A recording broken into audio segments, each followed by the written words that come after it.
സ്ത്രീകളുടെ പേരിലുള്ള നിയമ സംവിധാനങ്ങളെല്ലാം മാറ്റണം എന്ന് പറഞ്ഞാൽ മൊത്തത്തിൽ മാറ്റേണ്ട ഒരു സമയം വന്നിരിക്കുകയാണ്. കാര്യം എന്ന് പറഞ്ഞു കഴിഞ്ഞാൽ ഒരു 18 വയസ്സ് അതല്ലെങ്കിൽ വോട്ടവകാശമുള്ള പ്രായപൂർത്തിയായ ഒരു പെൺകുട്ടി, അതും ഒരു പീഡനം നടന്ന ശേഷം അത് 1 വർഷം അല്ലെങ്കിൽ 6 മാസം കഴിയുമ്പോഴേക്കാണ് അത് പീഡനമായിരുന്നു, ഇവനെന്നെ ചതിച്ച് കഴിയുമ്പോൾ അത് പീഡനമായിരുന്നു എന്നും പറഞ്ഞ് കേസ് കൊടുക്കുന്നത്. കേസ് കൊടുക്കാനാണെങ്കിൽ ഇത് പീഡിപ്പിച്ചു 1 മാസത്തിനുള്ളിൽ ഇങ്ങനെ കേസ് കൊടുക്കണം. അല്ലാതെ പണ്ടെങ്ങോണ്ടോ അല്ലെങ്കിൽ കഴിഞ്ഞതിൻ്റെ മുമ്പത്തെ വർഷം അയാൾ എന്നെ പീഡിപ്പിച്ചു എന്ന് പറഞ്ഞിട്ട് കേസ് കൊടുക്കേണ്ട കാര്യം ആർക്കുമില്ല. ഇങ്ങനെ കേസ് കൊടുത്തു കഴിഞ്ഞാലും അത് എത്രത്തോളം വില പോകുമെന്നും അറിയില്ല.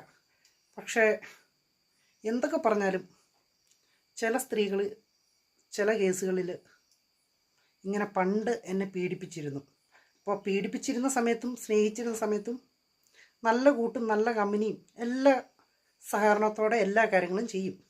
അതിന് ശേഷമാണ് ഈ ചെറുക്കൻ ഏതെങ്കിലും ഒരു നല്ല നിലയിലെത്തിക്കഴിയുമ്പോൾ എന്നാൽ ഇവനിരിക്കട്ടെ ഒരു പണി എന്നും പറഞ്ഞ് വെച്ചു കൊടുക്കണം, മനഃപൂർവ്വം വെച്ചു കൊടുക്കുന്ന ഒരുപാട് കേസുകളുണ്ട് നമ്മുടെ നാട്ടിൽ.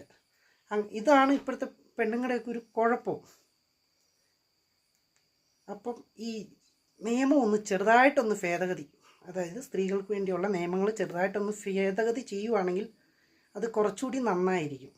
അല്ലെങ്കിൽ കുറേ പാവപ്പെട്ട അല്ലെങ്കിൽ കുറേ നല്ല ആളുകൾ, കുറേ ആണുങ്ങൾ, കുറേ യൂത്ത് പിള്ളേർ ഒക്കെ അകത്ത് പോയി കിടക്കേണ്ടി വരും.